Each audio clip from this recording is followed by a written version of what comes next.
Have you ever opened Instagram, scrolled for maybe 90 seconds, and felt this sudden drop in your stomach, like everyone around you is winning at life except you?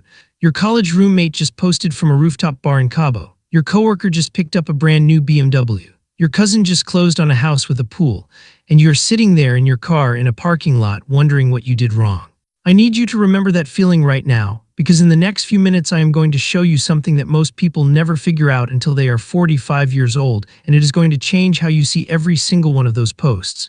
There are two men, same age, same neighborhood, same job title, same monthly car payment, almost to the dollar. And by the time this video ends, you will understand exactly why one of them is quietly becoming wealthy while the other one is slowly drowning, and neither one of them even fully realizes it yet. Stay with me because this is not a lecture. This is a case file, and I am going to walk you through it piece by piece, the same way I had to learn it myself the hard way. My name is David Marshall, and if you are new here, welcome to David Marshall Finance, the channel where we take the confusing, anxiety-inducing world of money and break it down into stories you will actually remember. I am not here to sell you a course or tell you to give up your morning coffee. I am here because I spent years feeling exactly like you might be feeling right now, behind, embarrassed, quietly comparing myself to people I did not even know that well. So before we go any further, if this is your first time here, go ahead and hit that subscribe button now, because what I am about to show you is only the beginning, and I promise you the next few minutes will be some of the most useful minutes you spend on money psychology all year. Now let us open the case file. Picture two guys, we will call them Marcus and Derek, both 31 years old. Both work in sales for competing companies in the same city. Both make close to $85,000 a year. On paper, financially, they look almost identical. But drive past their apartment complex on a Tuesday morning and you will see two very different cars pull out of the parking lot. Marcus drives a used Toyota Corolla. It is 4 years old, slightly faded paint on the hood, a small scratch on the bumper he has never bothered to fix. He financed it for $25,000 over 5 years, and every month without fail, $424 comes out of his account. In 5 years, that car will be his, fully his. No payment, no lease office, no negotiation, just his. Derek drives something else entirely. A BMW i4, sleek, silent, that soft blue paint that looks like it belongs in a commercial. He leased it 3 years ago. He put $5,300 down the day he signed the paperwork, and every single month since then, $459 leaves his account too. On top of that, his insurance runs almost double what Marcus pays because BMW parts and BMW premiums do not play games. Now here's the part that should stop you in your tracks. $424 a month, $459 a month, $35 apart. If you looked at their bank statements side by side, you would assume these two men are living almost identical financial lives. You would be wrong, dead wrong. And that gap between what you can see and what is actually happening is exactly why you feel that sensation of inadequacy every single time you scroll through your phone. Because here is what happens 3 years later. Marcus's Corolla is almost paid off, an actual asset, something he owns outright that he could sell tomorrow for $12,000 or $13,000 if he needed to. Derek's lease is up and he has 3 options. Hand the car back and own nothing after 3 years and over $18,000 paid. Buy it out at a price that is almost never a good deal. Or do what most people quietly do, sign a brand new lease and restart the entire cycle from zero. Marcus is building equity slowly, boringly, invisibly. Derek is building an image, and I want you to sit with that word for a second, image, because it is going to come up again and again in this video. That right there is crack number 1 in the illusion. This is what I call algorithmic insecurity, and once you see it, you cannot unsee it. Here is how it works. The algorithm on every platform you use is not designed to show you reality. It is designed to keep you watching, and the content that keeps you watching the longest is the content that makes you feel something, usually admiration, sometimes envy. Nobody posts a video of their $500 monthly contribution to a Roth IRA. Nobody films themselves quietly rebalancing an index fund. It is boring, it is invisible. But a new watch, a new bag, a first-class seat, that is visible, that is filmable, and that is exactly what fills your feed hour after hour. So you end up building your entire picture of everyone else's financial life using only the 10% that is loud, flashy, and visible, while the other 90%, the actual wealth building, happens in total silence in the background. This visible versus invisible spending gap is not an accident. It is baked into how these platforms make money, and it is quietly rewiring how an entire generation feels about their own progress. Crack number 2. So if the flashy stuff is often financed or fake, what does real wealth actually look like? I promise you, it looks nothing like what you have been trained to expect, and the story I am about to tell you proves it. A few years ago, I got close to someone in a very different financial world than the one most of us live in. I will call her Natalie. Natalie's family built a business that quietly generates more money in a single month than most people make in a decade. You would never know it by looking at her. She wore the same 3 pairs of jeans on rotation. She drove a 7-year-old Honda CR-V with a cracked windshield she kept forgetting to fix. She lived what I would call a completely under-the-radar lifestyle. When she posted vacation photos, and she did not post many, they looked totally normal. A photo in front of the Colosseum in Rome, smiling, sunglasses pushed up on her head, looking like any other tourist standing in line with a gelato in one hand. What she did not post, what almost nobody ever saw, was the private jet that got her family there, or the villa outside the city they rented for 3 weeks with a private chef, or the fact that the sunglasses she was wearing cost more than most people's monthly rent. I asked her once why she never showed any of it, and what she told me has stuck with me ever since. She said the moment people know what you have, you stop being a person to them and you start being a target, a hookup, a walking dollar sign. Silence is not modesty for people at that level. Silence is protection. It is a security system, and it turns out silence buys something money alone cannot: real financial peace of mind. This is the pattern you will find over and over again if you actually study how 9-figure and 10-figure individuals live. They wear plain polo shirts. They drive basic, forgettable cars. They eat at the same unremarkable restaurants they always have. True wealth is silent and completely invisible, and the people who actually have it prefer it that way on purpose every single time. Meanwhile, on the other end of the spectrum, financial researchers have found something almost nobody wants to admit. A surprisingly large share, close to half by some estimates, of luxury handbags, watches, and designer goods purchased every year are not paid for in cash. They are financed. Loaded onto credit cards, split into buy now pay later plans, or funded through store credit with interest rates that would make your stomach turn. The people who look the richest on your feed are frequently the ones under the most invisible financial pressure, stretched thin trying to maintain a version of themselves that their actual bank account cannot support. So when you compare yourself to one of these false role models, someone whose entire visible lifestyle is a performance rather than a reflection of their real financial position, you are not just comparing yourself to the wrong person, you might be comparing yourself to someone who is in worse shape than you are. Crack number 3. Now, knowing all of that, you would think the solution is simple: just stop comparing.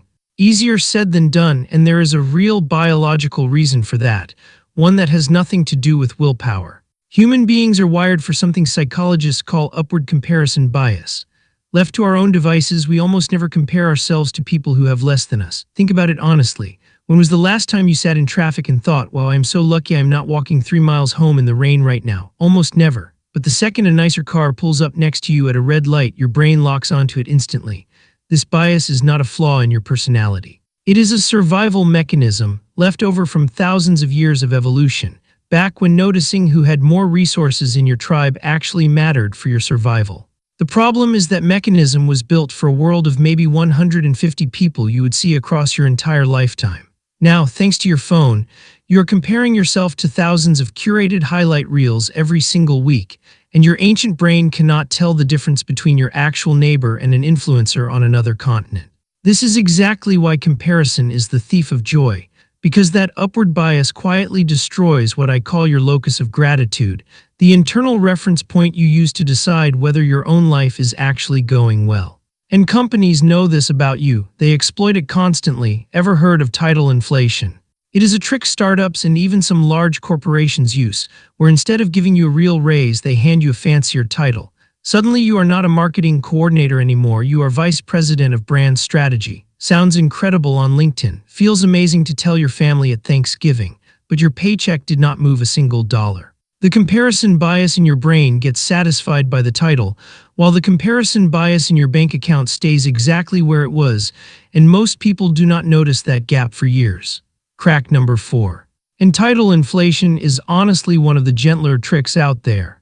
What I am about to show you next is far more dangerous, because it does not just affect how you feel, it can wipe out an entire savings account in a single afternoon.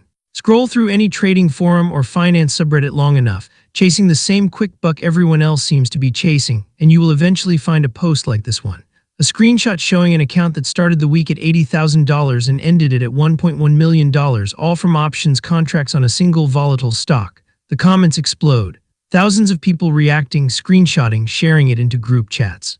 It feels like proof that the system can be beaten, that maybe you are just one lucky trade away from changing your entire life. Here's what that screenshot never shows you. For every single person who posts a win like that, there are thousands of others who took the exact same kind of risk and got the opposite result. Their entire account, sometimes their entire life savings, wiped to zero in a matter of hours through what traders call liquidation, when a leveraged options position moves against you so violently that the exchange forcibly closes it out and takes everything you put in. Those people do not post screenshots. There is no dopamine hit in posting a loss. There is only shame, silence, and a quiet decision to delete the app and never mention it again. This is survivorship bias in its purest form. You only ever see the survivors.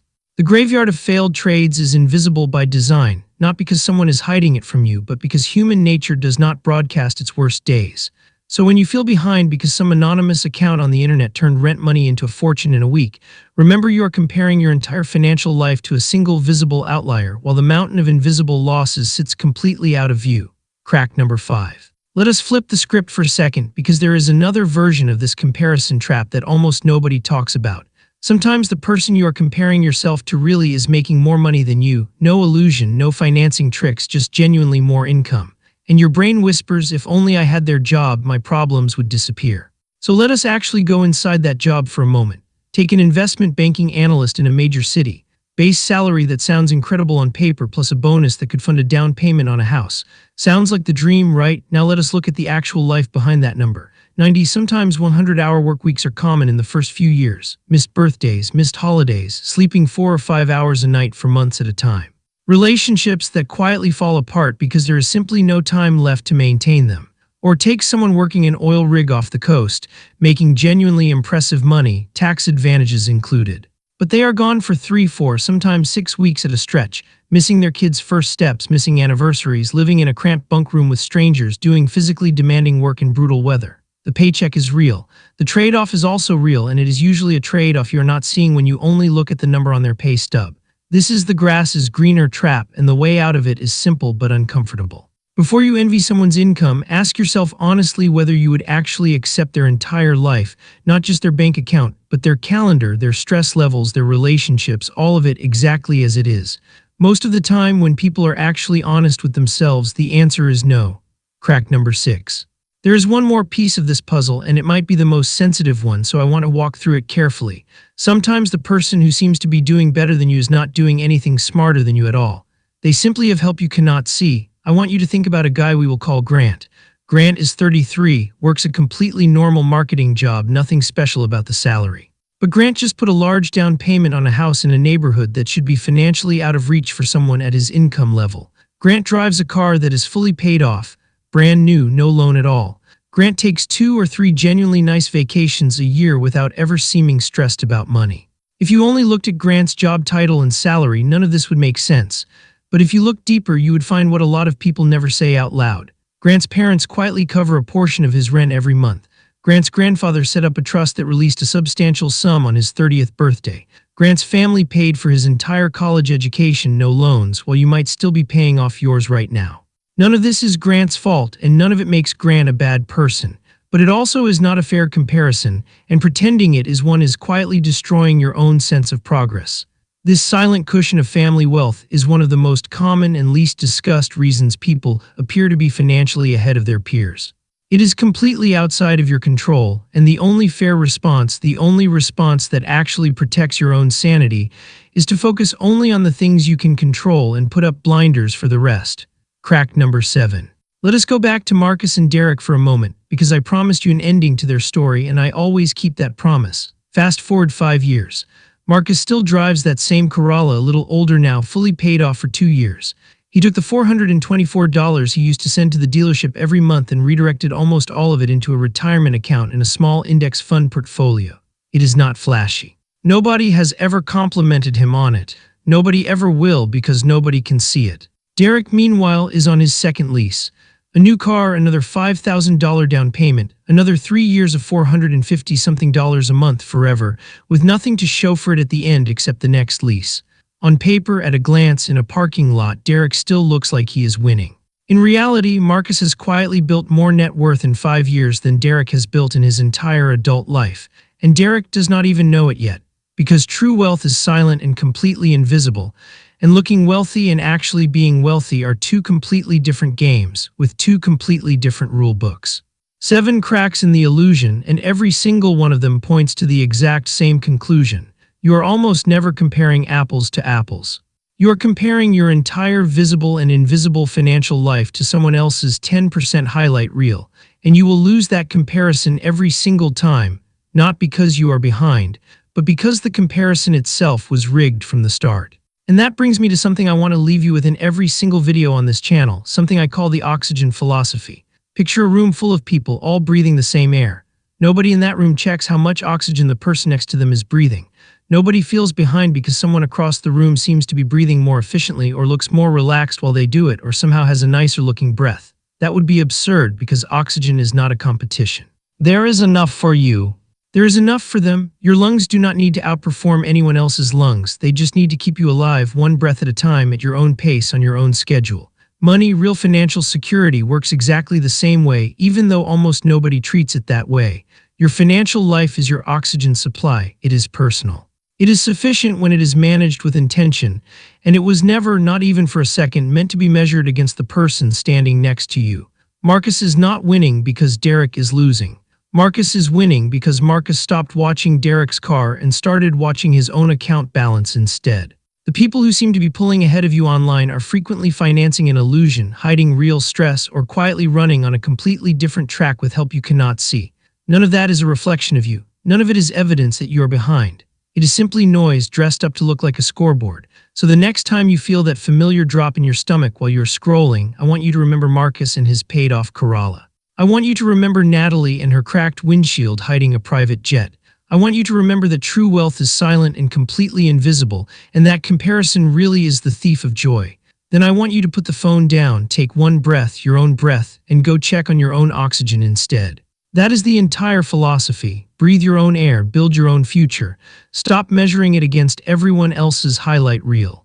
If this video actually shifted something for you, even a little bit, do me one favor before you go. Hit subscribe and turn on notifications because every single week on David Marshall Finance, we open a brand new case file just like this one, real financial psychology, real money habits, broken down in a way that actually sticks with you instead of going in one ear and out the other. Drop a comment and tell me honestly, are you a Marcus or are you a Derek right now? And more importantly, which one do you actually want to become?